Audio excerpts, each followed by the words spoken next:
Hey everybody, it's Thursday night at 10 p.m. Eastern and 7 Pacific time, and we're the Reformers, and we're just going to chat with you tonight on all that's been happening. And this, it was funny. Like I think it was Friday, and Pam Bondi was fired, and I don't know if this is like one by one, if we're going to get firings once a week or what, because there's all these rumors about like Trump is very unhappy. His poll numbers are down and he's finding people to blame, right? So Pam Bondi got fired immediately, like within an hour. It seemed Mm-hmm. her photos at the Department of Justice went into the trash bins, including the frame. So I a lot of people had fun with that. What did y'all notice that? Yeah, but my husband was like, "Hey, do you know who's next? Because we're like they have odds on who's next. Like now you can bet on this stuff." So it's like, what are people who's saying? Akash Patel, I think, was like high up there, and I said, but I think maybe Tulsi Gabbard. I don't know. Like he likes to kick out the women first, and that would be the first thing that I would point out to everyone is that the people that have been displaced thus far are all women. Yes. And Yes, so, these Republican women that keep voting for him, like this is a reminder again, they don't consider you as equals. You are just a prop in their play. And as soon as you are not effective for them, they're going to drop you. I mean, that's how they are for everyone, but it's really bad for women, I feel, because they really just don't regard you with any respect at all. So dark horse candidate Susie Wiles. Oh. Dark Okay, horse. so But one other thing before, and I gotta state the obvious, because it is not so often that you see the literal dustbin of history photo. Sorry, Lisa, I just had to get that out. no, they're so bad at the budget that they're not even saving on the frames. That's a great point, Lisa. I was like, is it better or worse that they didn't save the frame? I can't decide for her. Like, is it like they didn't even want the frame that touched your face? It's horrible. No, Thomas has this theory that with Susie Wiles that she's ill, and that Trump probably has like a whole medical room set up for her at the White House. Like they're not letting her out of their sight because she knows everything. They're not going to let her go. Yeah, Is she ill? Meeting. She has cancer. Breast cancer. Oh, that's right. I forgot. Not that long ago. I mean, like, I know. It's been like 2 weeks, maybe. He even made a comment to that effect that what is time? They're keeping her she'll like even get treatments at the White House, and it was really creepy the way he said it. Yeah. And yeah, so my money would also be on Tulsi Gabbard, also because she was supposedly, so they say, a Democrat before. That's what she ran on. Yeah, I think it could be Kash Patel. We know who it's not going to be. It's Pete Hegseth. Like we all would like him to go. Yeah. He's like the worst, but I think Trump likes him. Trump, he's that Fox personality. He's got the look Trump likes, and he's an idiot. He is somehow dumber than Trump, and that is, that's what he likes. He likes to put people in that make him feel better about his intelligence. So, I think some of these people aren't like Tulsi Gabbard. I don't think she's stupid. She might be playing a game, she might be playing along, but I don't think she's stupid necessarily. Yeah. Lots of people thinking it's going to be Carolyn, but who else could they possibly get? Yeah, I was going to say that you would be low on my list of people to go. But he mentioned her the other day. He mentioned her last week. He said he's like, oh, we might let her go or something. And I think he was like joking, but he doesn't ever say stuff like that without, he throws things like that out to test the waters. I don't know. I totally missed that one. Yeah, I have to go find it. Interesting that perhaps the worst and the most ridiculous is skating by, and by that I mean RFK Jr. We're not even talking about him. And he just You know what, Adam, on that note, there's so many. They're all terrible. Like none of them should be confirmed. None of them are like qualified for the actual position that that they're seated in. It's just, it's, you know, the whole list. They all need to go. This is going to be like when we look back on this and we have to explain this to like our grandkids or whoever, and they're going to be like, how did you let this happen? And we're like, it was bad. It was so bad. Yeah. Hopefully I don't have to have that extra. But, you know, I will, going back to what I said, I retract. Actually, Pam Bondi was qualified. Yeah. She just was awful and crazy and all those things. And, you know, she was. Yeah. I mean, she was not qualified to be attorney general. I'm going to have to say she's just she has a law degree. Yeah, she wasn't qualified to be attorney general in Florida. Like, that's the thing. Fair. She was getting like, you know, like she was one of the people willing to sell the story. I don't think she's stupid by any means. I'm just saying, I think she's like, you know, like a Carolyn Levitt situation. Obviously Carolyn Levitt can do the job, like, not like we would see in normal times, but she can she can stand in front of a crowd and talk to press, but that doesn't mean that she's really truly the most qualified for that position. And there wouldn't be tons of people ahead of her normally, but they picked somebody that's going to say yes and do what they want. Yeah. I like the play on words in the chat. Nutlick will be next. So let's talk about what happened today. And I missed a lot of today. I had a crazy day, but so Democrats put the War Powers resolution, you know, out there on the floor or whatever. What happened? Tell me what happened, because I missed a lot of it. All I know is Fetterman did not. Well, I mean, it failed. If we know it failed, and right. I think they knew it was going to fail. I think the thing about these things, I encourage. I was actually. I think this should have happened. I encourage them to talk about the 25th Amendment, all that shit, because. But I think it needs to be coupled with, I don't know how I should phrase this, but some form of performative action in addition to this, because you know it's not going to pass, but go immediately out onto Fox News, go immediately out on a CNN, like divide and conquer and put your side of the story. Like, we have these talks behind the closed doors or whatever it is, because Republicans have done that so successfully. They did. This is going to send me to an early grave. This is going to be it. This is what's going to be like with all the stuff that's going on. The Democrats refusing to be grand about things. Like, they just are very lowercase about it. And I need you to be uppercase and bold right now. I need you to use the bully pulpit. I need you to weaponize your minority status and use that at every juncture to be pointing out, look what we're trying to do. Look what we can't do, because Republicans won't show up and help us do it. At this point, I don't care if you lie. Like, I really don't. Like, just start pointing fingers at the other side. But that's going to take a different type of politicking that we haven't really seen from the Democrats. And then I fear will probably require the different leadership, which is one of the reasons we started working together, was saying Chuck Schumer is just so wholly inadequate for his position right now. And if he were to be exchanged for another Democrat, like a Chris Murphy type, you know, that we would see probably a lot more unity and maybe some more creativity and evolution in their style.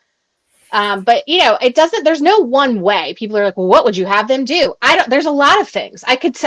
We could have a whole podcast for the day on things they could do, but you have to pay me, because somebody else should be doing that fucking job, because I'm not elected to do that. Here's the thing. They have to do this. They have to, because the only Democrat that keeps coming out and ruining it is Fetterman. Yeah. And that should be on all. I have seen him. He's been on Fox News all day today, and he's on the Republican side. Yeah. He is on Trump's side.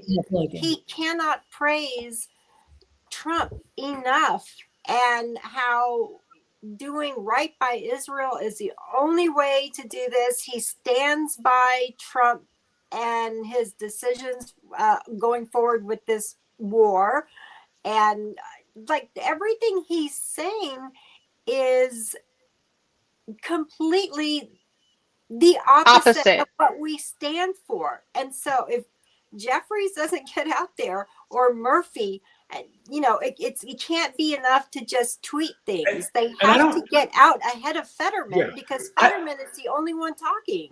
And he's doing it loudly, like you said. It shouldn't be just Jeffries.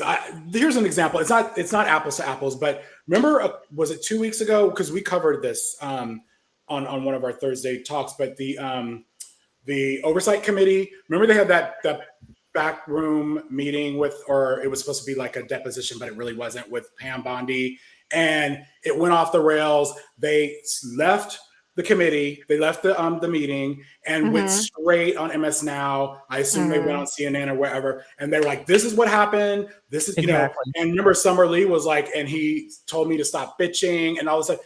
They played that shit, and it works because it got everyone like, tell us what's going on behind the scenes. And what happens is it rallies rank and file Democrats, and honestly, at least even if it's for 2 days, for people to say, "Oh, Democrats aren't doing anything." Like, it's silence that, and we honestly need to hear that more. Like, what happened today? Why did it not pass?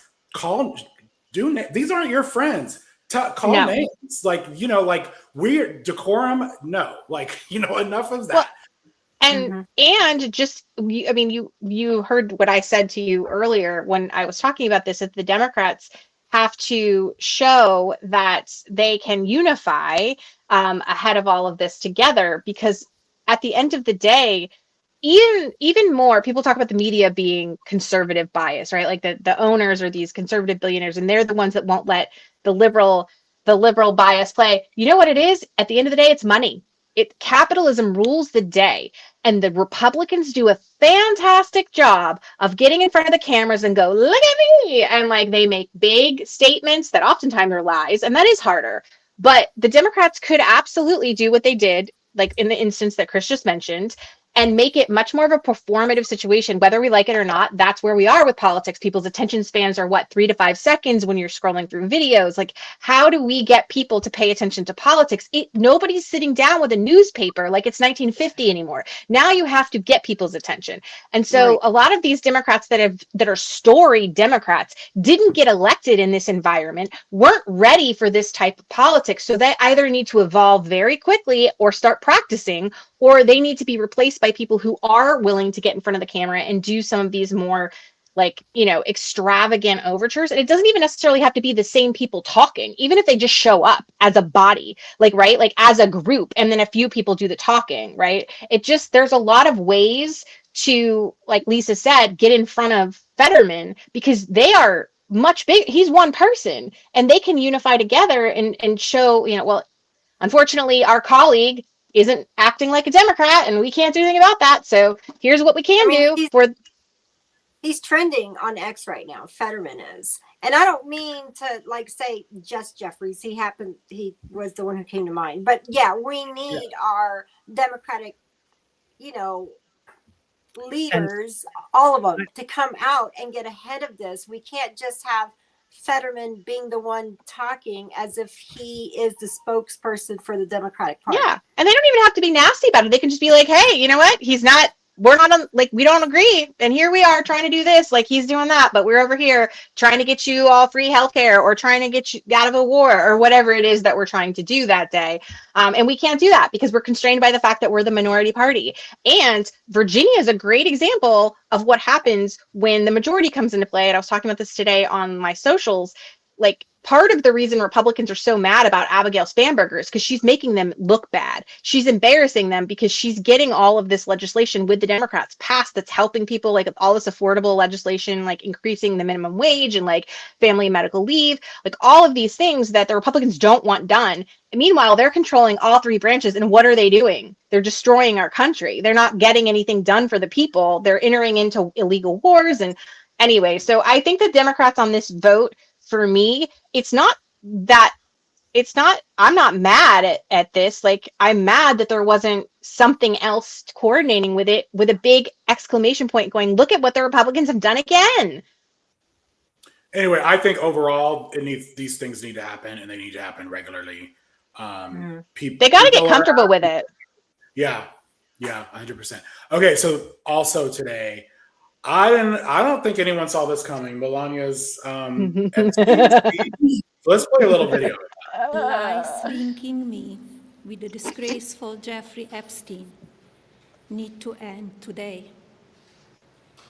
The individuals lying about me are devoid of ethical standards, humility, and respect. I never been friends with Epstein. Donald and I were invited to the same parties as Epstein from time to time, since overlapping in social circles is common in New York City and Palm Beach. To be clear, I never had a relationship with Epstein or his accomplice, Maxwell. I am not Epstein's victim. Epstein did not introduce me to Donald Trump. I'm not a witness or a named witness in connection with any of Epstein's crimes. My name has never appeared in court documents, depositions, victim statements, or FBI interviews surrounding the Epstein matter. I have never had any knowledge of Epstein abuse of his victims. I was never involved in any capacity. I call on Congress to provide the women who have been victimized by Epstein with a public hearing specifically centered around the survivors.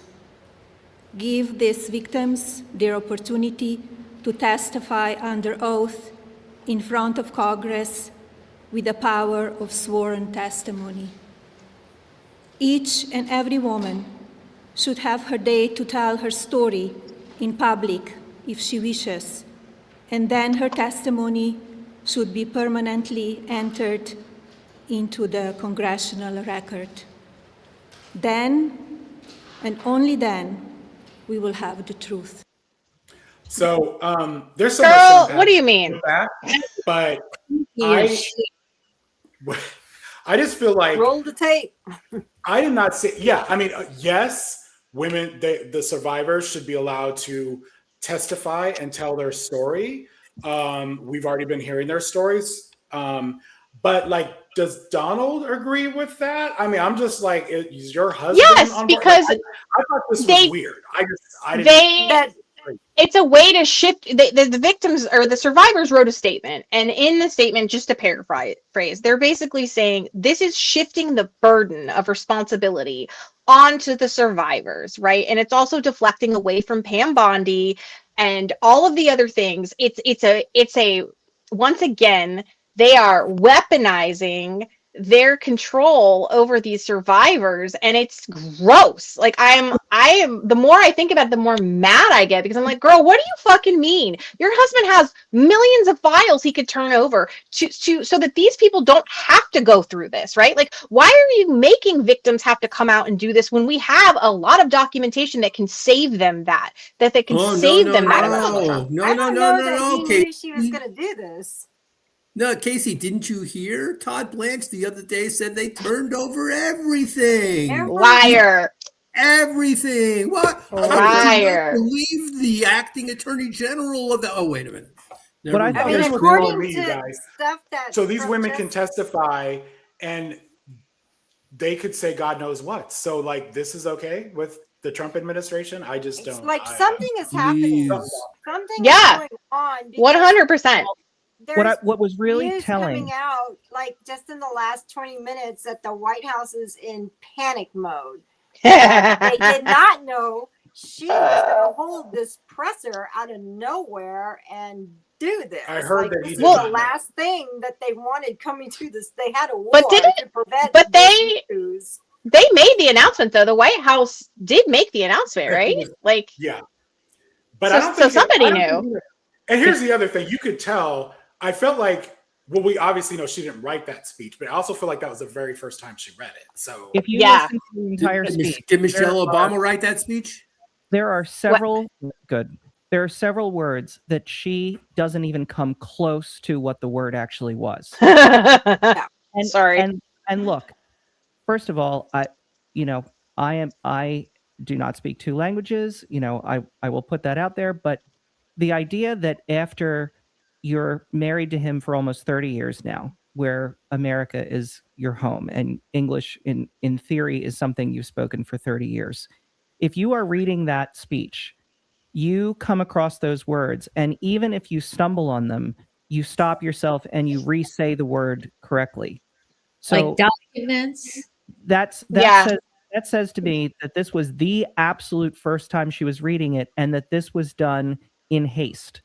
And so that indicates that this was not well planned out, and that this is indicative of something very bad going on in the background. That's why I laughed, because I was like, this is a shit show. I'm not laughing because she can't pronounce things. I'm laughing because in any other situation, that person would be thoroughly practiced on what they were going to say in a situation about this. It just shows you they're just throwing stuff together. Nobody knows what's going on. There are emails between her and Maxwell. I mean, where do they think this was going to go? Of course they know each other. Of course they were friends. There's a gazillion photos of them. One of the most famous photos of the entire Epstein affair is of the four of them. Mm-hmm. So I don't know what you could possibly say about, oh, we didn't know each other. I thought the emails proved that they met, or like I thought the documents that we had proved that that's how she met. She's saying that's not true, but I thought that we already found that out. One of the FBI interviews was of someone whose name obviously was redacted, but that made the claim that, yes, indeed, they knew for a fact that Epstein is the one who set Melania up with Donald. Yeah. And that she even dated Epstein before Donald. So why did you do this? I don't. Can somebody connect the dots here, please? There's what did she have to gain? Model that was deported to Brazil. Yeah, there's a lot going on with her. Amanda Ondaro. Do we think Amanda Ondaro? Is it the other country? Because we know other countries were looking into this and were prosecuting people. So is this one of those things where something's been uncovered? A stone has been overturned? She was here like almost her entire life, also a model. Yes. Her husband or life partner, really a wealthy guy, chummy with Trump and Epstein. I don't know what happened in that relationship, but suddenly a few months ago, her partner had her deported, like spoke to Trump, and she was tight with Melania. And she was like, she lost her child and she's pissed off. She's now in Brazil. And she has gone on a tirade on Twitter against Melania. Like if you go on Reddit, you can see all the replies. And she is calling Melania every name in the book. Like, shut your mouth. I'm exposing everything. Like she knows a lot between Melania, Ghislaine, Epstein, all of it. She's not shutting up. They took her child away. Melania's family as well, which I don't know anything about. This was it Doc? I think it was Doc who put it in one of the rooms. Yes. Yeah. Hello, Melania. I was around you for 20 years. You knew I was inside ICE, and you know what hurts after all this time? I stayed close to your family, your mother and your father, not because of you, but because of them at events and everything else. So shut your mouth when speaking about me, because I will expose everything I know. That was a screenshot that Doc put in one of the rooms. And when was that put out? Yesterday or today?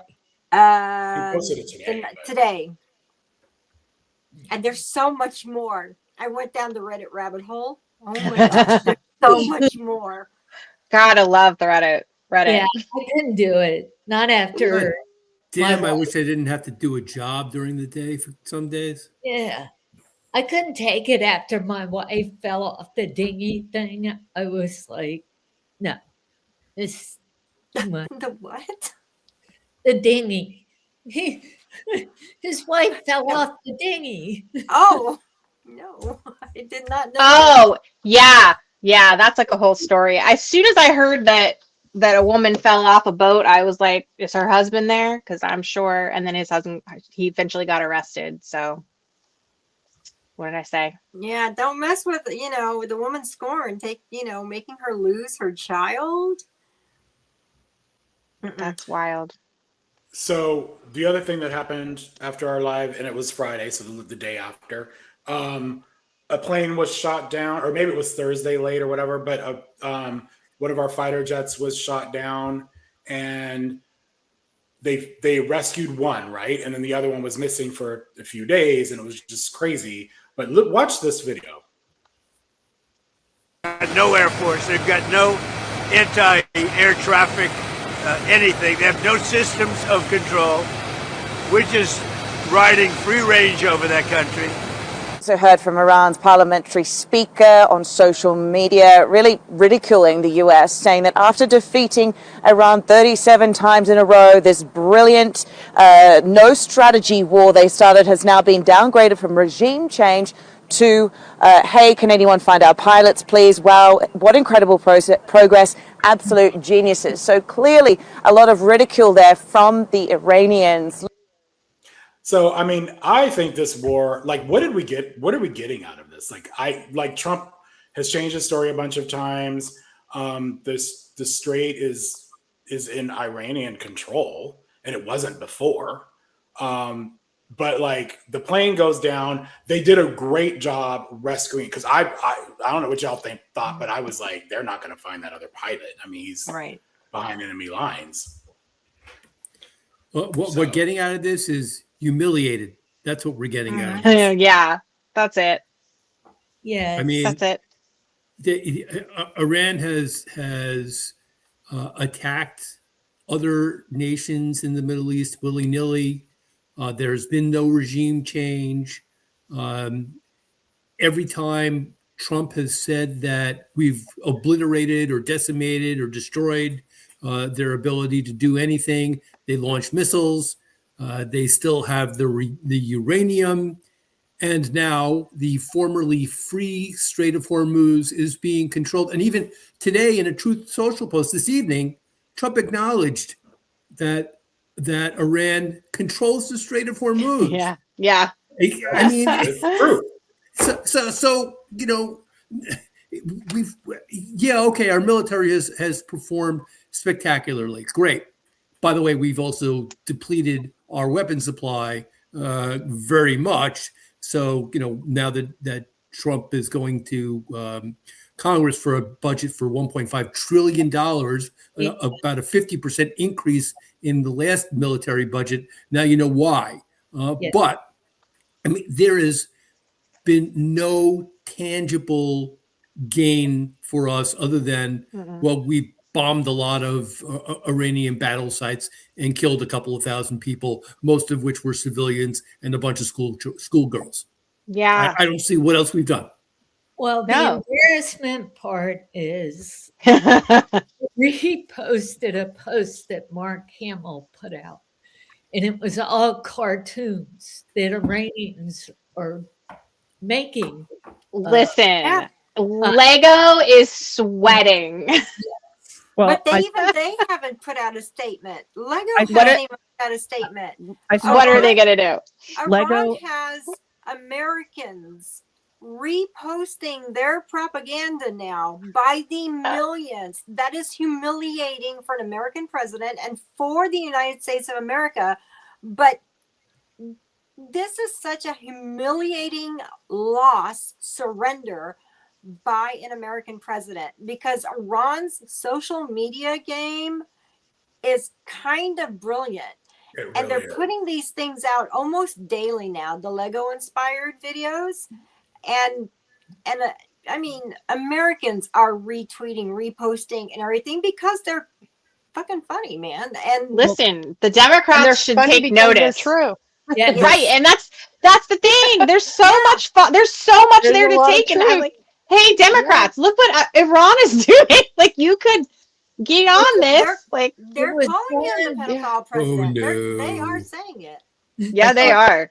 Pointed out why wouldn't Lego send a cease and desist? Lego's a Danish company. Exactly. That's What he was like, well, I'm not going to say anything. Greenland. Here's your Greenland, Trump. Yep. So Lego's like, I didn't see anything. I don't know what you're talking about. What videos? We don't I see mean, anything. For a party that was so concerned about strength, right? Like that was what they were voting on, that above anything else. This is the weakest president. I'm saying, if we ranked them in terms of what they have done internationally, right? By far the worst. By far. Nobody's made propaganda films that the citizens are reposting. Like, no one's done that before. So this was his Truth Social post from Saturday, where we were like, I feel like his posts lately have been just beyond nuts. Yeah. But he said, make a deal or open up the Hormuz Strait. Time is running out. 48 hours before all hell will rain down on them. Glory be to God, President Donald J. Trump. The next day on Easter is when the praise to Allah one comes out. Like, that's we got that one too. Here we go. That's on Tuesday will be power plant day. So anyway, I think this is really what got a lot of people talking about the 25th Amendment. This post right here, because it was like, what the hell? And then it was so offensive to Muslims throughout the world. And all of his tweets were his posts were weird, because it's like, I don't know, I'm Catholic. I'm not, a great Catholic, but I am a Catholic, and I know when Holy Week is. And like, he's using references to God and Allah and all this stuff. Is just, I don't know if that's a coincidence, but it's really inappropriate. Right. And he's supposed to be like religious. Well, I don't know, but it caused me to lose sleep. Oh, a lot of us. I mean, it was really bad. It was shocking. It was bad. I'm with you, Susan.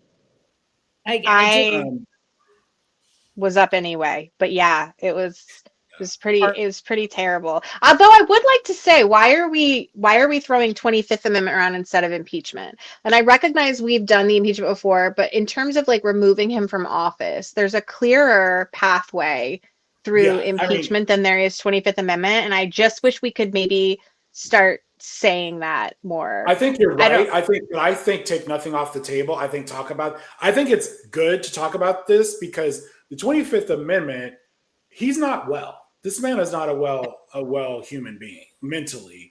And it's true, because you could use this later against the Republicans. Because people are like, this is not the normal. And the people know that. People know that before they would probably. Wouldn't the 25th Amendment also be more like a streamlined, faster process? No. But it's never going to happen. It requires the vice president, the cabinet. It's just, it's not going to happen. I think you'd have a quicker pathway to conviction through impeachment as well, too. I mean, like, not just, like regular. That's true. Jail here's the thing, and I conviction. said it to you, Casey, like, if you look at his posts over the past week, this is just 1 week, and he has gotten progressively worse, in this 1 year. And so we have 3 more years to go. And what is it going to look like in another year? So it's just like he got us into this crazy ass war. Americans have died. Thousands of Iranians have died. 13 Americans have died. Over 100 are injured. And now look what's happening in Lebanon. Like, that's So I mean, he's not making any. He obviously thought this war we could be in and out. He's believing this bullshit. Do you think he thought that? Thought that? I think he thought he could get in and out and get all this glory and shit, and like we did our job. That's the part I do. I think he thought that. I don't think they really thought much. They just did the shit. And I think that's what's terrifying, because we go to sleep one night, in the middle of the night, we could be attacking Greenland or something.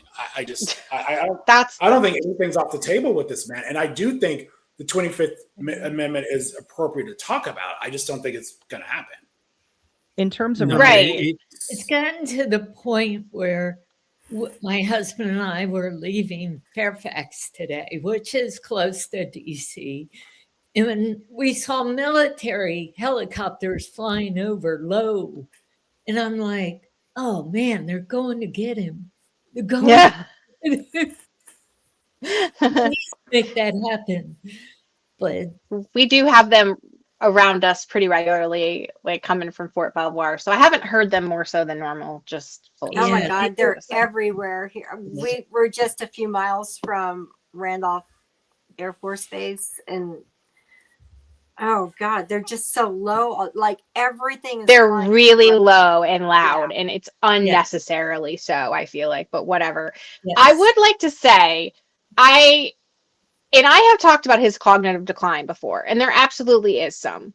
However, I would encourage people to be careful about calling him in like late stages of dementia, because he's not. I don't think. And he's if you late have stage. ever, most people who have been around or have been a caregiver for somebody with late stage dementia know that that's when you can't feed yourself, you can't dress yourself, you can't bathe yourself. These are, it's not just I can't remember things. That's early stages of dementia. So, and depending on the person, that can look different and how quickly you decline. And, like my grandmother had Alzheimer's for 15 years, but she went to the point of late stage very early, right? Like it took a couple of years and then that was it. But other people can subsist longer, especially with medication. He's got the best Trump is the sitting healthcare. president of the United States. He's getting the best care Yeah. possible. He's getting experimental therapies. He's getting everything. We don't know what's going on at night. Right. He's probably getting infusions every night. So it's like he can hang on much longer than anyone's predicting. I just don't want people using the illness as an excuse. I want people to use the illness as that has taken off any sort of filters that he has, and this is the real person who he is. This is who he is. This is who he's a narcissist. He's always been this way, but he's maybe had filters because what's socially acceptable or what people around him tell him or whatever. And I think now as he's getting older, as maybe the cognitive decline is setting in a little bit, he's more stubborn, he's frustrated, and this is how he can't regulate his emotions because he's never ever learned how. And this is the outcome of that. So yeah, I still think it rises to him being removed. I just don't let's not say it's because, he's such a sick man, because that's exactly what the Republicans are going to do. They're going to take that 25th Amendment and orchestrate it and we're going to have fucking prayer time. You just watch. KK Carolyn Levitt's going to be like, we're all going to pray for the health of the president. Like, fuck that. This is a man who wants people to die and suffer, and we need to remember that and say that a lot. He is an evil. My dad is an end stage dementia. They're very two different cases. This man is an evil fuck, and just last week used the R word twice. I missed that. To be out, and I don't, like you just said, I don't want them turning him into a martyr. He needs to be removed from office. He's gotten us into trillions and trillions of dollars of debt. He's mocked every single marginalized group. He's incompetent. He's every gross thing you can think about any human being, it's him. He's just evil, and he's only about money. The rant he went on just a little while ago with everything going on because, his biggest podcast supporters or whatever turned on him, demanding the 25th, was about ratings and TV shows. That's the whole thing he was ranting about. They have bad ratings and they were kicked off TV. It was just about that. We need him out of office. We just need him out of office. He's a malignant narcissist. Yeah. My point is it's getting worse and scarier for folks. And we got a long way to go. We are closer to the beginning of this administration than the end. So, buckle up. So here's some folks talking. Let's do the vets. Air Force vet. You told me you voted for President Trump 3 times. I did. What do you make of the press conference that we just watched and the details that we learned about this rescue mission? I really didn't learn a whole lot more than I already knew. They threw out some numbers, which I didn't know about, but other than real details as to how this came about, I didn't really learn a whole lot. And Ed, you told me that if you were a reporter in that press conference, you would want to know what the goal of this war is. Did you get any light on that question? No. No, I did not. Well, Ed, thank you so much. And I also want to introduce you to Rick Shemek. Rick is an Air Force vet as well. He's also the commander here. Rick, we heard President Trump being asked about blowing up civilian infrastructure, the bridges and the power plants, and he argued that's not a war crime. I mean, what do you make of President Trump's rhetoric on that issue? Do you think that is the way the commander-in-chief should be conducting himself in this war? I'm totally against it. It's a war crime. I mean, how do you win a war by destroying the country? It's just, he even said it. It would take years to rebuild the infrastructure that he wants to blow up tomorrow. So let's hope they negotiate and this never happens. And Rick, I also heard when Secretary Hegseth was praising President Donald Trump about this rescue mission, saying that this rescue mission couldn't have been done without him. I heard you grumble, here we go again. What do you make of Secretary Hegseth and his leadership right now? It's the same as before. He's a cheerleader. He's a cheerleader. But I was impressed by General Kane and by them telling us and CIA the details of the rescue. I was very impressed. That was a very American thing to do. So these are Republicans. I'm not impressed, but I think it's good to note that Republicans, I think people that would not have spoken out about him are starting to speak. So I think that is notable here.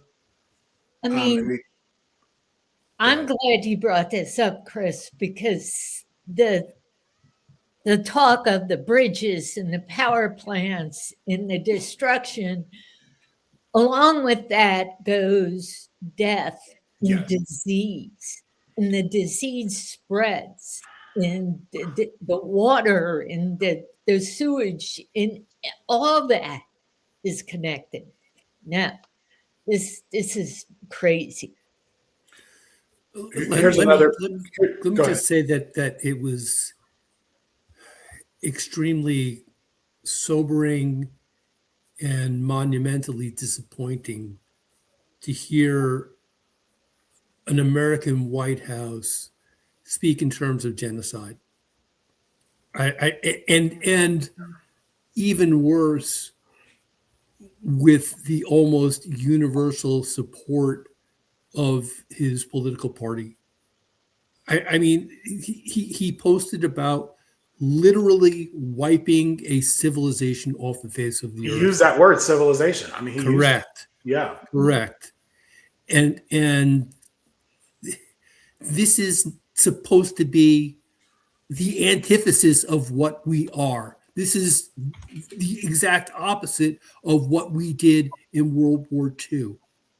And yet here we are talking about destroying an entire country, an entire civilization full of people. And as I said, scores of Republicans did interviews, went on television, did podcasts, and backed him up and called it peace on top of that. You would think that people would draw the line there, but I think logically it makes sense how they've reacted, because the entire thought process of MAGA has been, it's fine if it's not me, and Iranians are not them. And so whatever marginalized group you're talking about, it does not register to them that it could be bad that you did something bad to them. There is no empathy. There is zero empathy for anyone that is not exactly them. And only when it hits them directly do they even consider the fact that maybe they should change their mind about Trump or the MAGA movement. And even then, we've seen with farmers, we've seen with truckers, we've seen with people that this has affected them, that then they create this new narrative of, well, it's okay because. So I don't know what the answer is to break the brainwashing, but it is brainwashing. It is a religion to them. It is a cult to them. And that is why they can even justify genocide. I was upset beyond words. Yeah. let's watch this other clip of some people in Georgia, and this was on Tuesday, election day in Georgia. War crime. You can't do that. We don't just annihilate people because we can and, make a grab for the money and the oil. And that's what we've done in Venezuela, and that's what we're doing in Iran. I back the president completely. I feel like whatever his decision is, then that's what should be done. I don't agree with any of that. Obviously we're seeing it now, high gas prices everywhere, and I don't feel like it's going to go down anytime soon. I thought that was really interesting because you have a woman who is obviously concerned about humanity. Then you have some guy who's like, I'm following Trump till these wheels, like he's my dude. I'm following him till the end of the earth. And you have another one who's like, well, my gas is too expensive. So you have like a very crazy range of folks. And I think that's kind of real life. Like that's what people are talking about. So yeah, I think we're seeing more, having been through a primary now, and of course all of this wasn't going on. Amazing how much everything changes in such a short time. But I think we're seeing more from voters now that they're being vocal with their vote. They're not going to put up with this.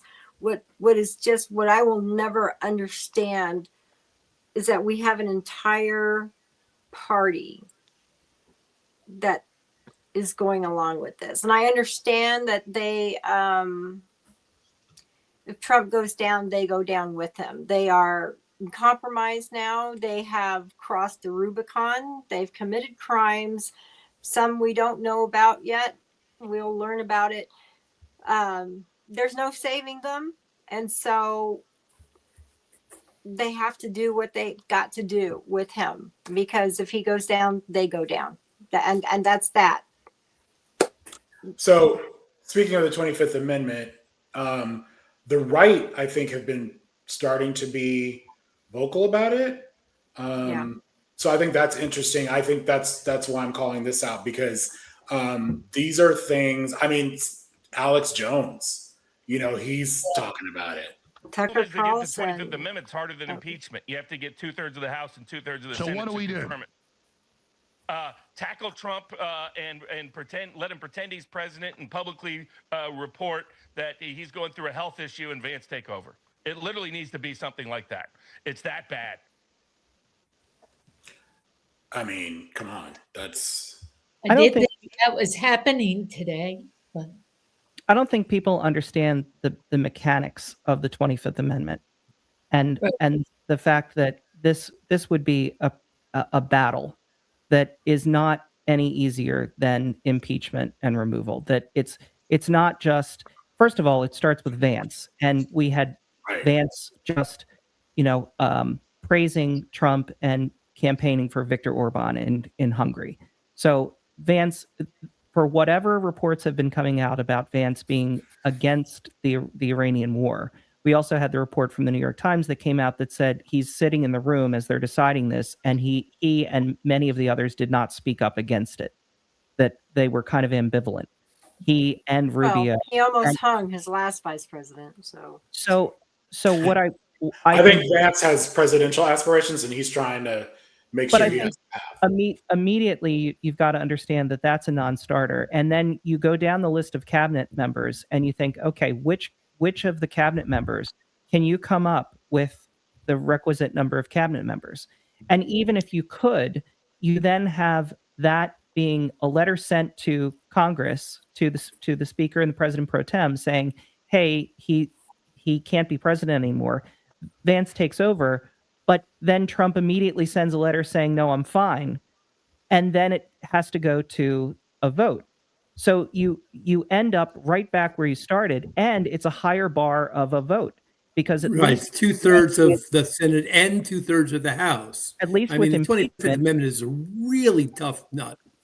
At least with impeachment, you start with a 50+1% in the House, and then you've got to clear the 2/3 bar in the Senate. But having to clear the 2/3 bar in the House, which you have many more people that like just raw numbers of Republicans that you would have to pull over. You can see where pulling over the requisite number of senators, though a heavy lift, would be harder to do both than just the one. I think the most realistic way forward, neither of those options are going to happen. That doesn't mean that you shouldn't press on both of them. I think from a political standpoint, a public opinion standpoint, you absolutely should press both issues. You should press. I was just going to say, I want to be a contrarian to what you're saying. Continue. Yes. However, I think practically we need to start thinking out of the box. And I saw a great video from Washington Post columnist Jamel Bowie this week that was talking about what could we do like a Mitch McConnell blocking Merrick Garland kind of thing, where start thinking outside the box. And his answer was, step one, you need to retake both the House and the Senate, which again, that's a heavy lift. That the House, pretty good odds. The Senate, the numbers just aren't there this year. But let's say that happens. The way you could do this is defund the White House. Defund like as much of the executive branch as you possibly could. I mean, he's stealing money from wherever. So and this is where again you would have to figure out a way to do this in which you basically hold the White House for ransom and say we are cutting off the spigot of money until you resign. And that's one idea, but I think that's the way we need to start thinking, because the levers that are available within the Constitution are not politically viable right now. But that does not mean that, like what Chuck Schumer and Jeffries are doing right now, just sitting on their hands, that doesn't mean that that should be the answer, that tweets should be the answer. We need to start thinking outside the box to be able to stop this. So I agree with this. I mean, in part, I think I've been saying this for a while. I think the war is going to be his undoing. I'm going to backtrack for a second because I think this is an important point. I think we should not let this be forgotten, how he has taken us needlessly into war, and we are going to be living with this for quite a while. I saw this segment. I think this was Jen Psaki's show, and I made a clip, and I think I want you to hear part of this. The regime is more vicious and younger and more under the control of the Republican Guard than they were a month ago.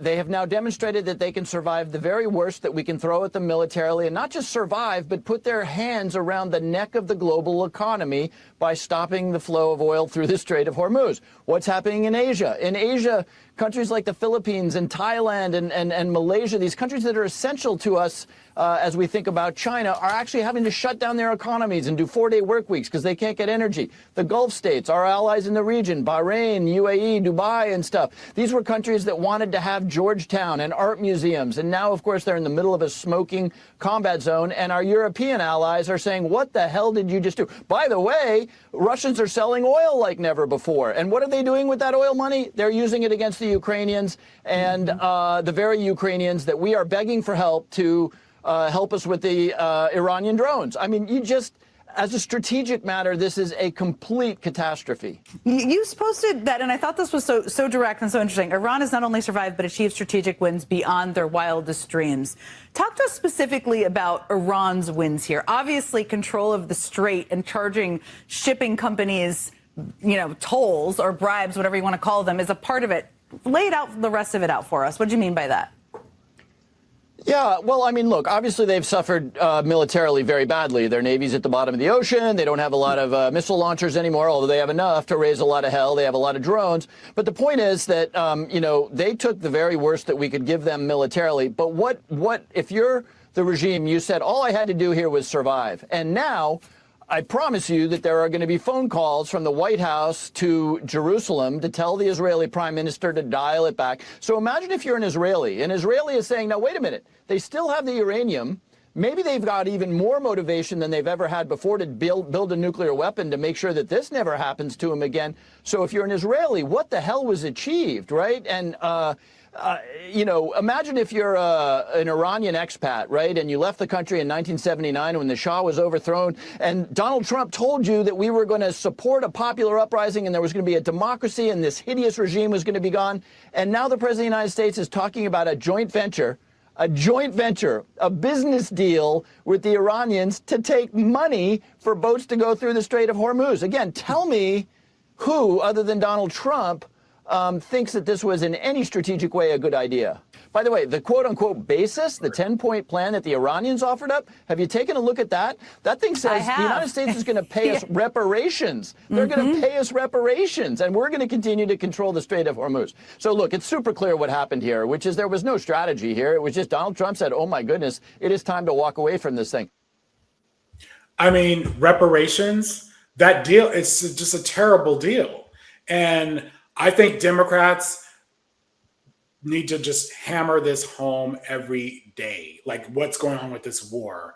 And to the point about the 25th Amendment and impeachment, all of the things, just keep talking about it, because we have those clips of just regular folks in Georgia or former Air Force veterans talking about Trump, and they're talking about him in ways that they were not talking about him before. So I think that we need to make sure everybody's seeing this. I think those are extremely important signs that we're seeing, that like people are talking about it. I'm not saying it equals votes for Democrats, but maybe they're not going to be voting for Republicans either.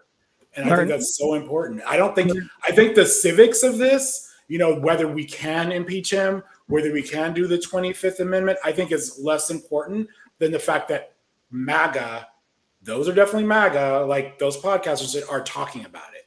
This has not happened before. Learn from Steve Bannon, flood the zone. Yeah. And Democrats are not good at that. Like we start talking about what we cannot do because of logistics. Just talk about it, get it out there, be performative, whatever you want to call it. Get on the shows and like talk about these things and get the questions and answer the questions. I mean, look. Now, as you can imagine, that post did not go over well with the Iranians or with many Americans. I mean, I don't know about you, but I am sick of this shit. I'm sick of it. So, this is someone who's same, Megan, same. Yeah, I mean, bootlickers, man, and they're oh my God, they're over it. What a piece of work she is. Yeah, and that's as kind as I can put it. I can't even get into it with her. She's a whole other conversation for another day. But I do feel like the average Republican is different than the online Republican, and it's worth noting that they pay influencers extremely well, right? Like online, not her. I'm not saying her necessarily, but I'm saying some of the people that are still touting his praises, you need to remember they're being paid well to do that. But those Air Force vets were not getting paid. That was organic. No, I'm saying they're not ever. I'm saying, but they rally some of those people, right? So there's still some people who work online that make money that are saying what the Republicans want people to say, and they're hyping up their people. I just don't think it's as effective anymore. It's not reaching as many people, and that the average person at home is like, this isn't helping me, right? This is the same thing. They're all looking around and realizing how much everything costs, and it's just they're assessing how much they're willing to sacrifice for quote unquote, a safer world, when they're like, I don't feel safer either, right? Like they're like, not only do I not think anything's going well, but things are cheaper. I'm as they're assessing for themselves that things aren't going well. So I think that she's shifting, not because she really cares. I think she is a reflection of the homework that they've done, that show has done, looking at what their audience is feeling, thinking. They're in the comment section, they're reading what average people are writing in Facebook posts. They have people that know how to read the temperature. Republicans are good about that. And so when you start to see shifts like this from Rogan and from her and other people, it's because they saw other people. They're now reflective of what that is, because what did I say earlier? What is it all about? It's about money. It's about money for these people. So they gotta report the viewers to the people who pay for their commercials and all, at the end of the day, it's about viewership. So if they're saying something that's 100% contrary to what's going on, unlike the Democrats who were trying to convince people, of the facts that Biden had done certain things for the economy that hadn't changed for them quite yet, right? And so telling people over and over things are great, they're like, I don't want to turn off. I don't want to hear that. It's not great for me yet. It's not great for me yet. And this is the Fox News knows better. They're like, let's tell them what they want to hear. So they keep watching. And it just so happens to be real and honest because it's a mess, because it is. Well, because that's people are noticing. Trump's literally melting down on Truth Social right now. Right about the second. Alex Jones and an hour ago or two maybe, about Alex Jones and Candace Owens and their failed TV hosts. Oh yeah, he eviscerated all of them. Yeah, but the hilarious part to me is how their little web works, right? So someone's piping off, he posts something on Truth Social, whether it's to their benefit or not, to them, any publicity is good publicity, right? So all it does is give Alex Jones and Candace Owens, it just gives them, to me, my opinion, it just gives them more of a boost. So I don't think, what frustrates me is, being a long life Dem, I don't feel like we're gaining anything from those folks turning on him yet, right? I love to see it, right? It's great entertainment, but when it turns into votes, when we can see it, Republicans voting the opposite way, I think that's when we can say this is a victory for us. Okay, let me contrast that. How do you think we got here? We got here because of people like them, because their base, MAGA, listens to those people. And they're hearing this. So they're hearing these people talk about the 25th Amendment and how he's not well and he's embarrassing them.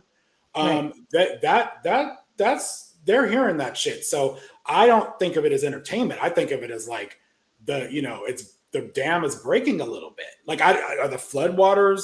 No, but like, this is just the beginning. This is not going to get, like, Trump is going to keep spiraling. He's going to, he is cornered. He knows his approvals are like in the toilet.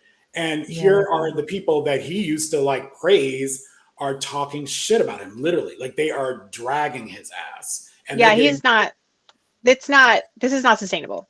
Yeah. Although you really have to be skeptical about a group of people who are significantly influenced by Alex Jones, Candace Owen, and Cat Turd.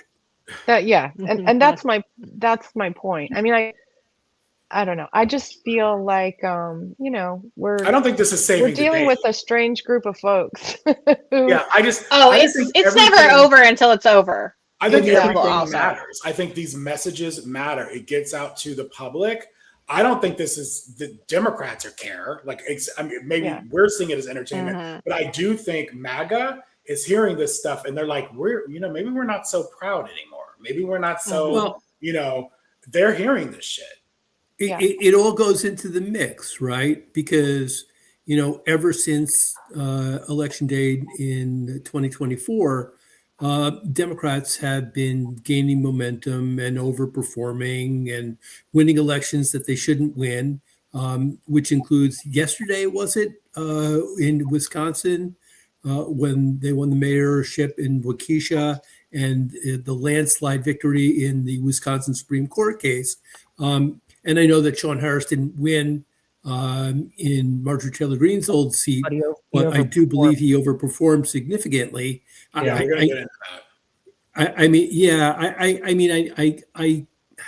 We have friends, right? Those of us on this call that were very involved in his campaign. And I really, really was hoping for them that he would be able to pull off the miracle, but I'd never thought that it would come to pass, unfortunately. But still, he significantly overperformed. So every little bit helps. Yes. Yeah. It is. I think Trump doing what he's just being the shit person that he is we're seeing it actually happen. This term, we're seeing things we in this group maybe could have said this was going to happen. but there's a lot of folks who were like, I'm not going to vote.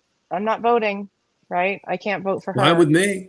Yeah, don't vote. And Stay I home. think And now that's what I think is they're more likely to actually happen. getting to the polls. Dems are I think getting that's to the why you're polls. So seeing he's doing the us swing. a favor, right? I don't think I'm you're seeing talking the swing specific. because Republicans are voting Yeah, for I'm not Democrats. You're talking seeing about. My point was like, I don't think we're going to see Republicans sway our way. Really, I mean, we've seen a No. few.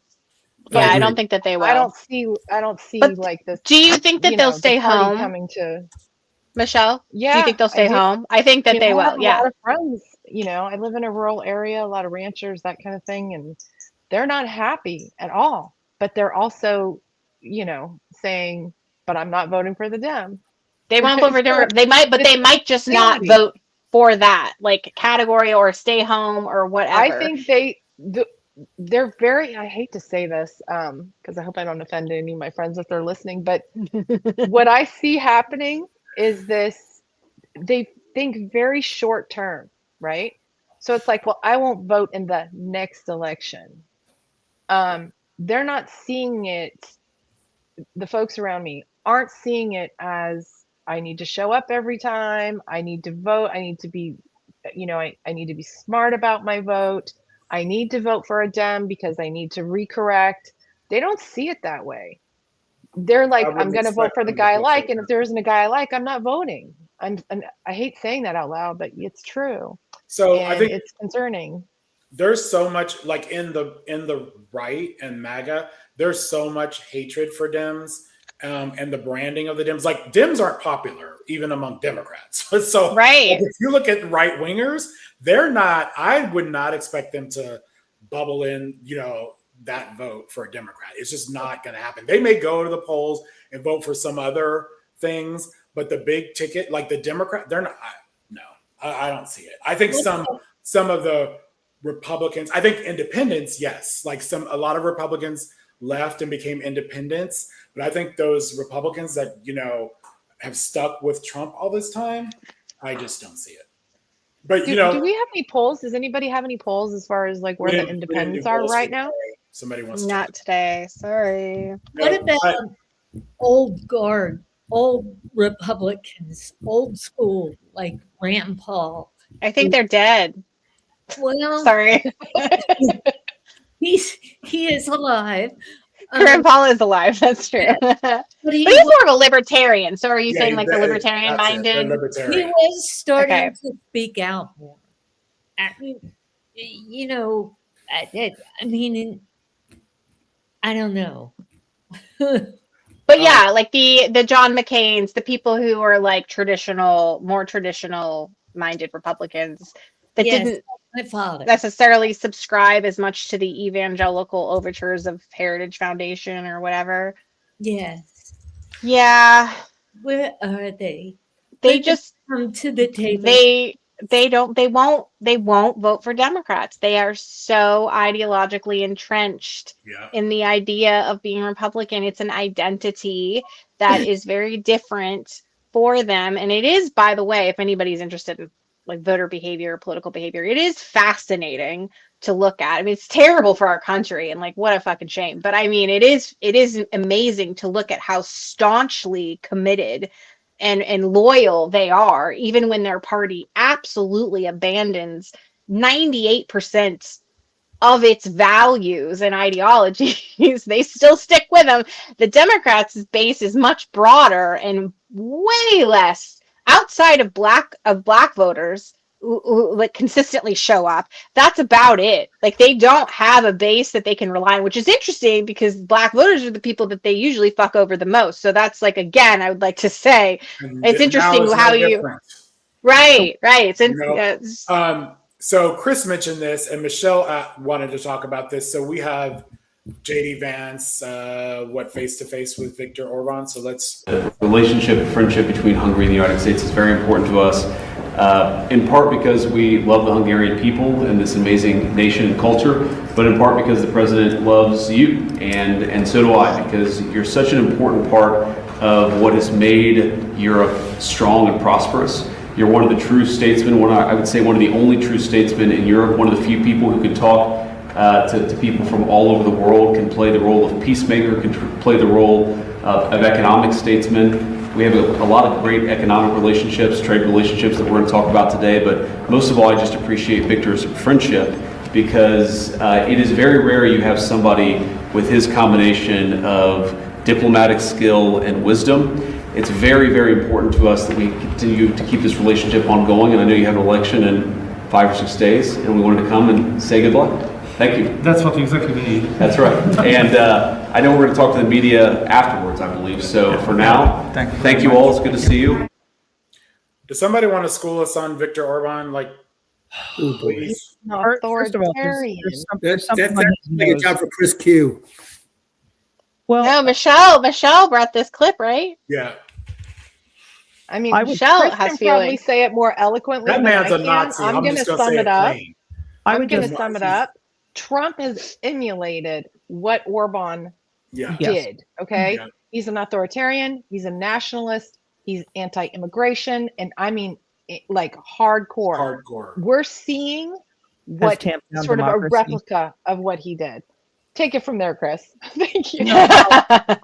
I'll reiterate that I've told this story before, but 2 years ago we took a trip that was the history of the Ottoman Empire, and we went from Vienna to Budapest to Istanbul. And before the trip, everybody was worried about Istanbul. Everybody was worried about going into Turkey and the political situation there and what that was going to be like.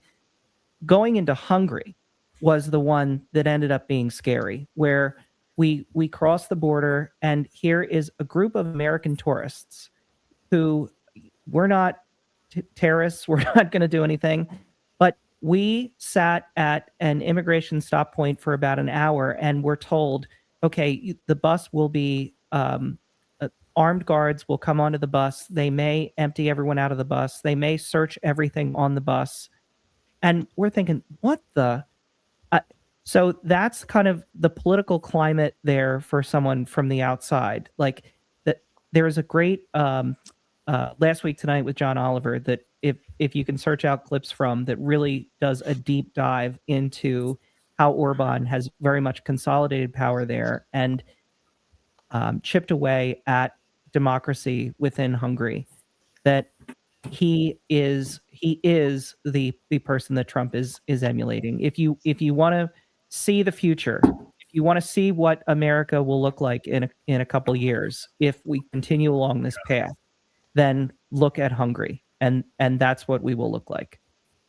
That's that's a really good point. And this is also, I mean, we can go into a deeper discussion on this another time, and I don't know how many of you feel this way, but when I'm for governor of California, for example, certainly when we're talking about president in 2028, but a lot of the candidates, like, I want to hear from you what you are going to do when you do have power. Like when representatives and senators, hoping they do take over, they flipped Congress. What are you going to do with that power? Because for me, I'm willing to give up on some of my other priorities. Like, unless we can fix fascism, what else matters? And we warned about Project 2025, and folks, some believed, some didn't know what it was, some didn't care, whatever. People aren't really talking about it anymore. But we know what's happening right now. We know where this is headed, like Chris just mentioned. And for me, that's pretty important, because if we can't take care of this, if we can't get rid of Trump, if we can't get rid of all of these people that are fine with this, and I want justice. I want I want them to get what's coming to them. I'm giving up on some of my other priorities. I am. So I'm less concerned about actually Trump, because I don't think he has the discipline to follow through, letter by letter. But I know that there are some people that do, right? Like, there are some villains. We've got the Stephen Millers, right? We've got the people who are capable of staying hyper fixated on something like that and are villainous enough to do it. So it's not so much him, because I know he's gonna at some point die, but I also know that he's sort of like squirrel, and he just doesn't have the discipline. It's like his ego can't put itself in a place to hold on and do something that he needs to do in order to get to whatever. So he's just too rash for that. But there are people who aren't, And Like- you know who's one of those people? I don't know if JD Vance could rise to it, but I know he has the discipline to do it. I just don't know that he necessarily has the power and pull that other people do. But with people like Russell Vought, yeah, at the helm. He's the one that came to mind for me, Susan. I agree. Yeah. Yeah. He's the one that is the quiet stealth. Yeah. Evil. You really, people don't know who he is, and there's a reason for that. Right. So with this war, with not only just the war, but the tariffs and everything, we have seen the markets fluctuate like crazy, and people are making money. There's an investigation going on right now with Pete Hegseth, even where he's profiting from, war decisions. So let's watch. Actually, hopefully, we didn't lose Chris because he wanted to talk about market manipulation. So let's watch. Oh no.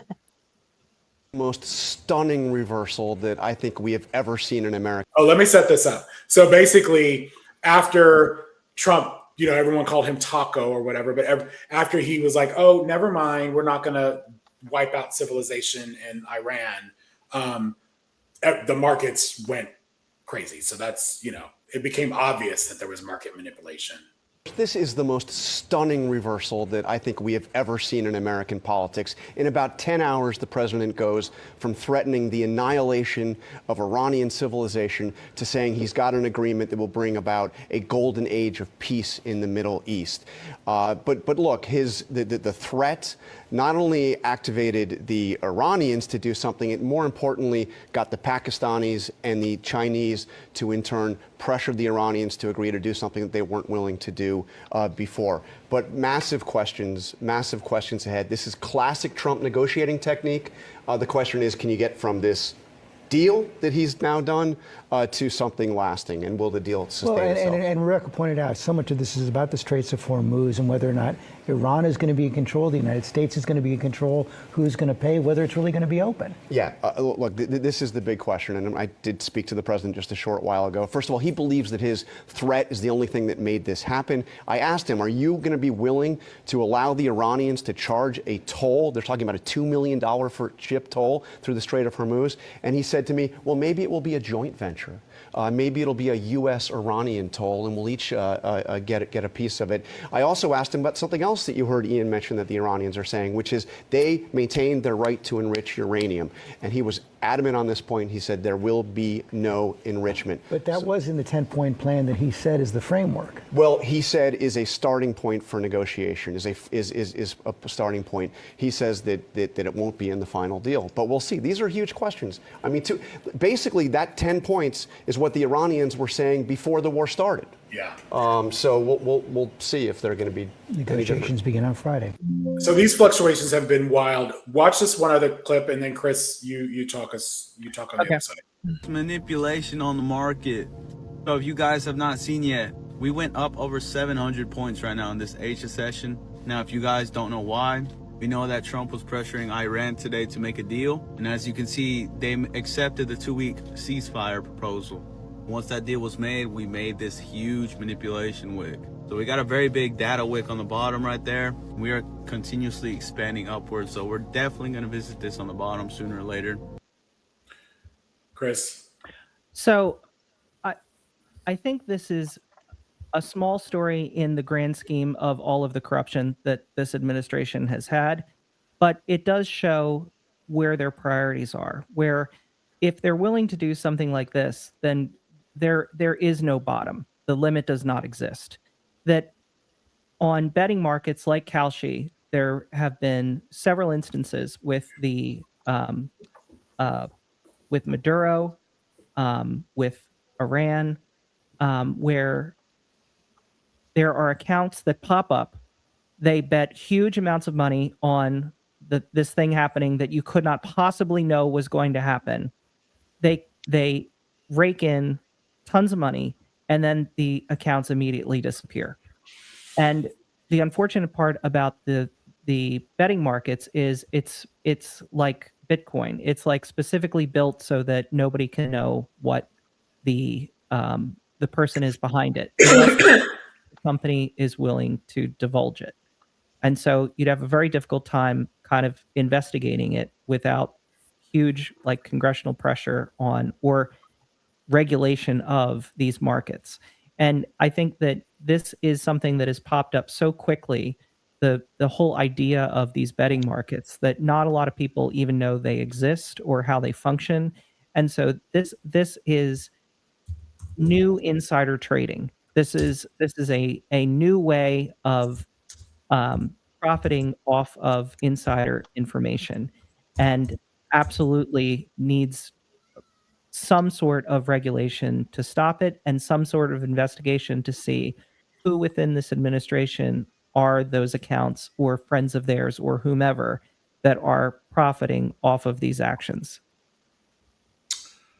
Yeah, I mean, it's been happening for a while, and I think it will continue to happen. The market fluctuations have been wild.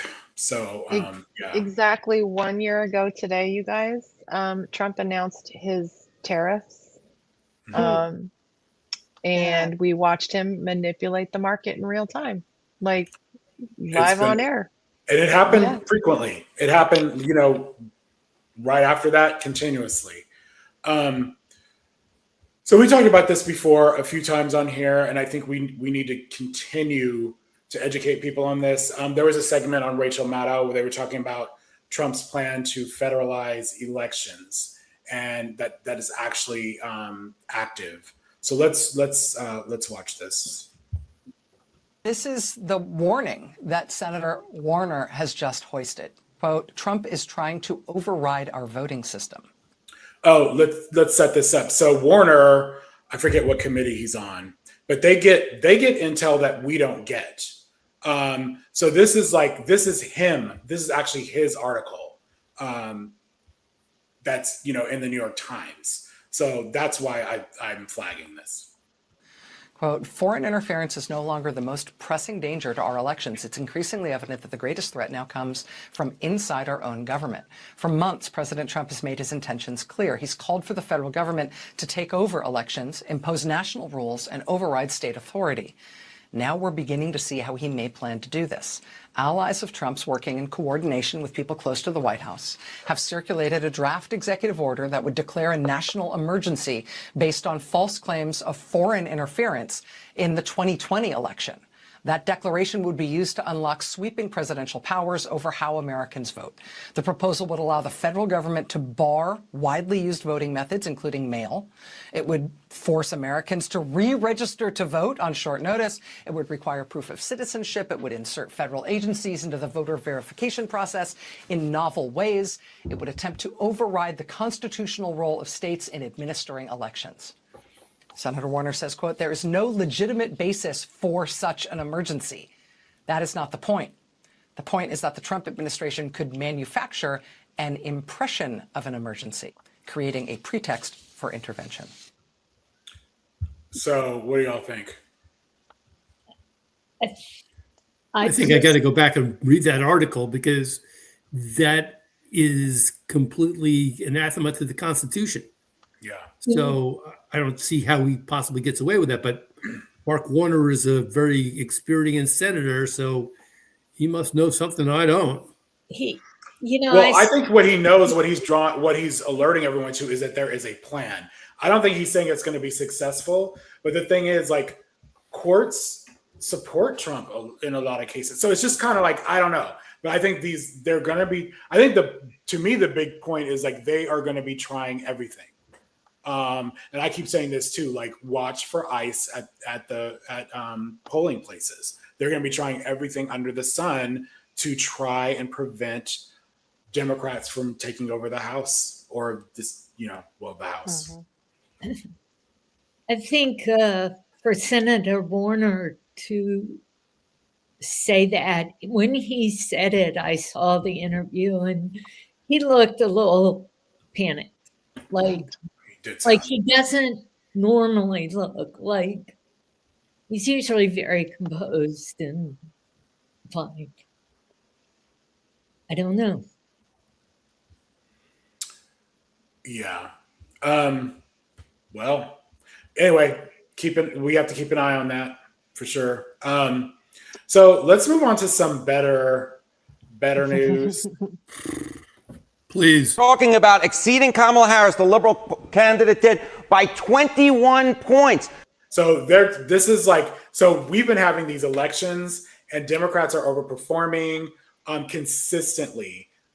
Even like as Adam was saying earlier, even if they don't win, they're taking, a plus 20 R district to a, anyway, I love this video. So let's continue. 21 points, and this is part of a pattern, right? In Virginia governor, we saw the Democrat there exceeding Kamala Harris by 10, New Jersey governor by 8, and this is even better than what Democrats had back in the 2017-2018 cycles, where they were exceeding Hillary Clinton's baseline, but by 12, 4, and less than a point. And of course, remember, Democrats took the House in 2018, and I will note that Wisconsin Supreme Court performance last night by Chris Taylor was the best for a liberal candidate in an open seat in at least 30 years. What about Georgia in perspective? That was a special election for Marjorie Taylor Greene's House seat. Put that in perspective. Yeah, you think a 21-point overperformance versus the Kamala Harris baseline is impressive.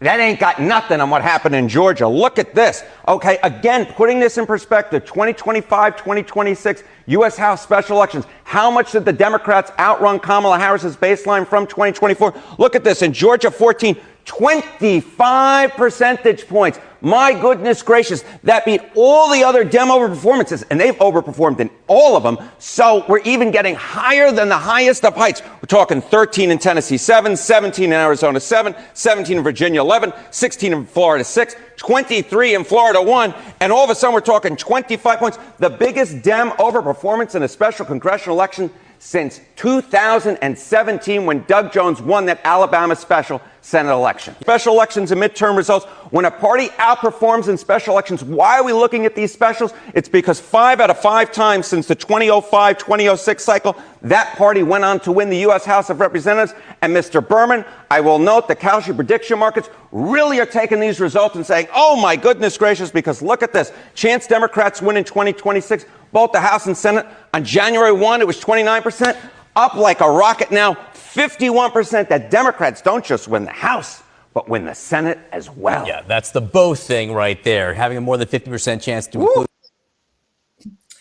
I mean, How many I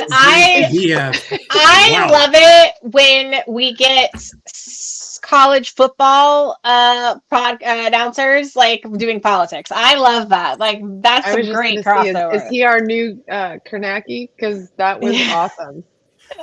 He that's kind of his shtick. I mean, he delivers polls that way. It's not always good news for us, but so I loved it. I was like, yes. What network is that on? Can I ask? Huh? What network is he on? CNN. That was a CNN. CNN. Okay. I just want to say something because I don't want to end on this, okay? Because I'm going to have you guys rally after I say this and take us through to more positive news. I just want to say this is great in short term. This is excellent. The Republicans should be, and I'm sure that they are concerned and doing what they can to mitigate what looks like is going to be an evisceration if things continue the way they're going right now.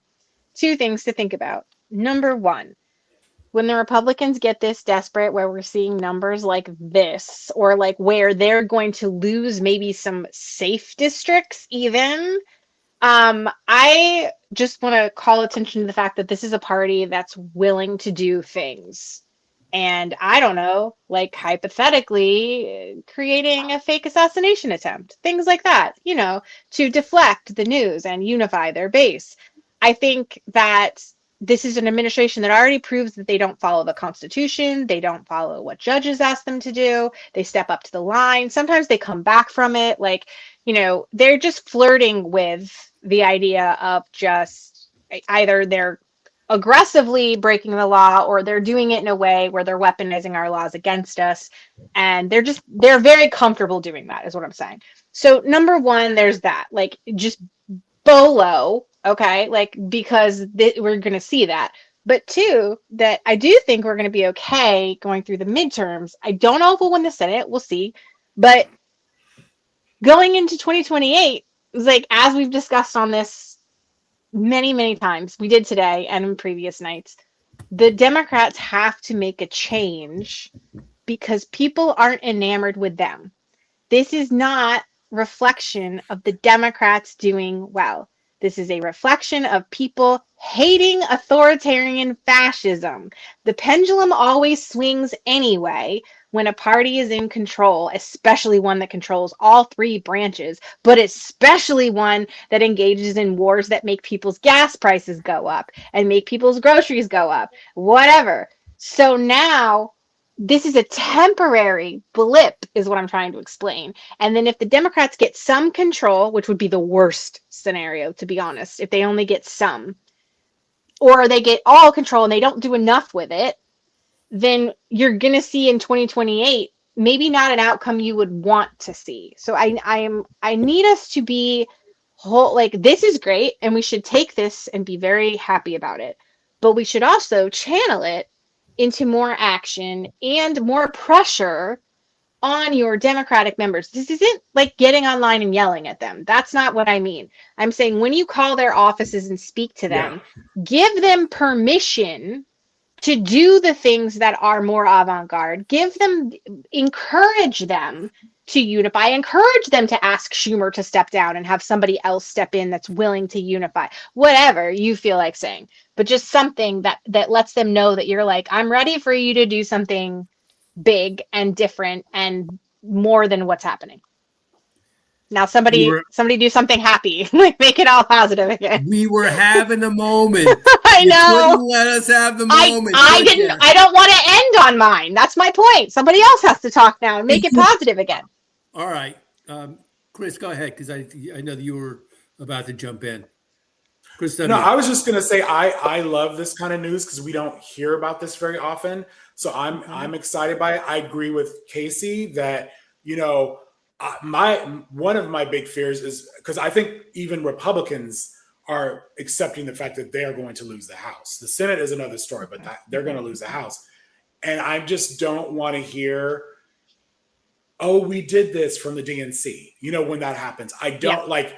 And the other thing that I go to is like the fact, like every Democrat who is campaigning, which is literally every House member, and if you're a senator campaigning, you should be talking about two things: justice, and you should be talking about economic populism. And you know, people were afraid of Mondami, but this is a man who did the right thing. He was on social. He was out there talking to constituents, talking future hopeful constituents, New Yorkers, let's say that. And you know that Mondami can't be elected in, you know, a purple district or a red district, obviously, but you can still learn the lessons. You can still learn the lessons of like what he did. And I don't feel like enough Democrats are doing that. I don't feel like enough Democrats are out there talking to the public and like, what are you talking about right now? This is what I can do about it. What are you missing? I think that needs to happen more because honestly, if we don't start hearing about that and start hearing about justice, when Republicans lose and Democrats say they do, you know, high five or whatever, we're going to go back to where we were before.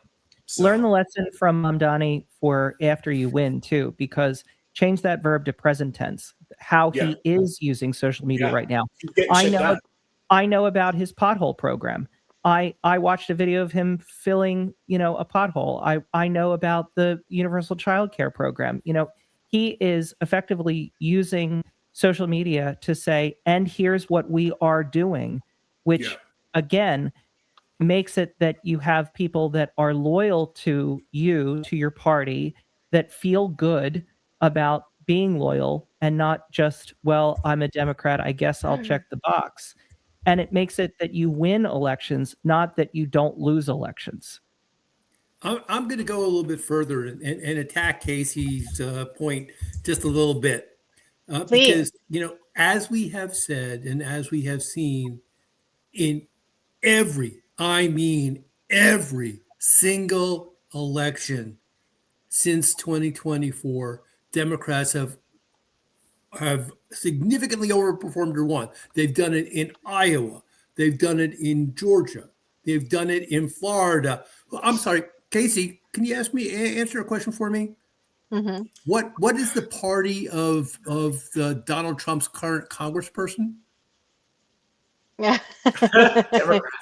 Democrat. That's right. The special She just election. won. That's exact. Damn right. Why hold on, what's her name? I'm blanking on her name. Who is it?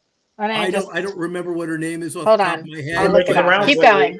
You keep going. I'll look it up. Keep going. I got it here. I mean, how much better could it possibly get than that, right? I mean, Donald Trump is represented by a Democrat in Congress. That's just fantastic. Rick Scott must be worrying his ass off over things like terrified. that. They are. Oh, Emily Gregory. So congratulations to Emily Gregory, for flipping the Mar-a-Lago district. Yes. Congratulations to her. My bad. I'm really bad with names. It doesn't mean that you're not amazing. It means that I am terrible with names. I'm Yeah. the worst. Whew, anyway, go on. Like Chris, both Chris's have said, that doesn't mean that this is going to continue. We got to keep working at it every single day. But what it does tell us, it can be done. It has been done, and even the percentages in our really overamped pollster over there show that we can take both Congress, both the House and the Senate. And you want to talk about impeachment? We're a hell of a lot closer if we control both the House and the Senate. I still don't think that would happen, but the levers of government, the other possibilities, like Chris Q was mentioning about within the Jamel Bowie piece, we can restrict funding for whatever Trump wants to do.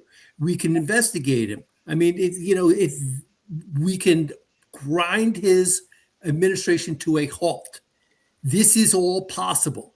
Was it possible 6 months ago? Was it possible a year ago? I don't think so. Is it possible now? For damn sure. Yeah. Didn't they already block the White House construction?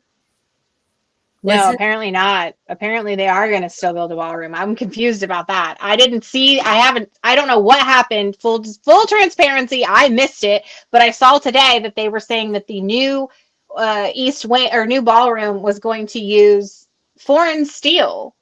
And I was like, I thought that the court said you can't do that. I'm so confused, but I haven't looked into it, so I don't know what's going on there. I saw that. And I thought we stopped it. I heard that story, and the reason that law exists is because there was a building that was built with foreign steel, I believe from Russia, and it turned out that steel was literally like a right. They were able to tap in and listen and all of that fun stuff, and they had to tear it all down and start over. So here we go again.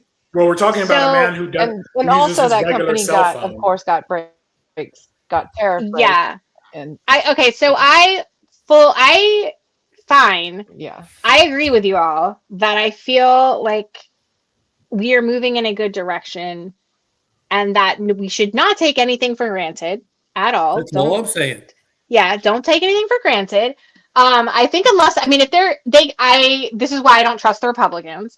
And I don't trust people. So in general, but if it were tomorrow, right? If the election were tomorrow, I would say that the Democrats are in an excellent position. And I think they could take the Senate. I'm like one of the few people that's like, I think there's a pathway to it. I think there's a way to happen. I just think that it's going to require all those Republicans we talked about earlier to stay home. And or vote for Democrats, which I don't think they will, but I think they might stay home.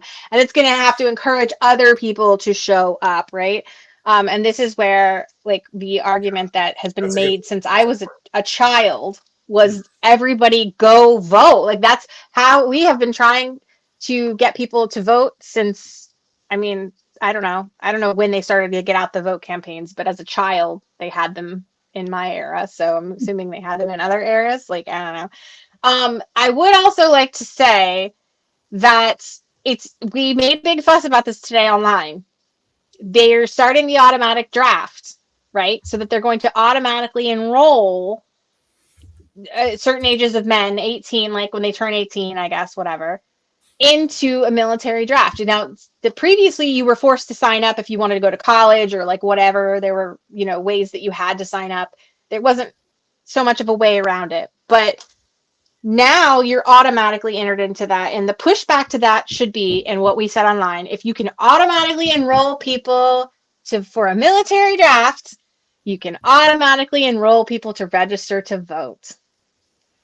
All right. So we should be talking about the registration process, making it easier, right? Voting down the SAVE Act because they're going to continue with that shit.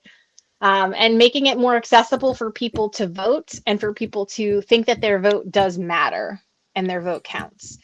And on that note, Susan and I would like to call attention specifically to this, but everybody is invested in this. This is like California's Prop 50. This is the Virginia version of that, right? So to answer the issues where Texas and some of these other Republican states are bending the knee towards, well, they were excited to do it, let's be honest, to gerrymander the fuck out of their states in order to eliminate Democratic districts on purpose to help the Republicans, keep Trump in power and keep doing their Project 2025.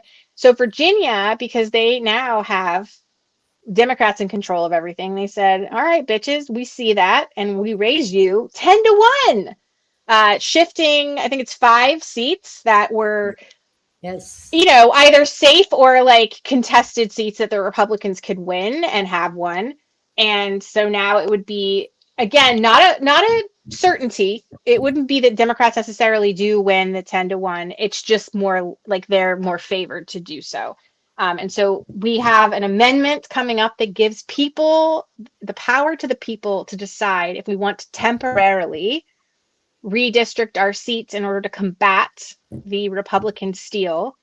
And it will then revert back in 2030, which is, I think, similar to how California's work, right? Yeah, like it's a temporary the measure. Other thing is California and Virginia are giving people the vote, whereas Texas just did it. They just did it. They didn't care. So also, this is important. Yeah.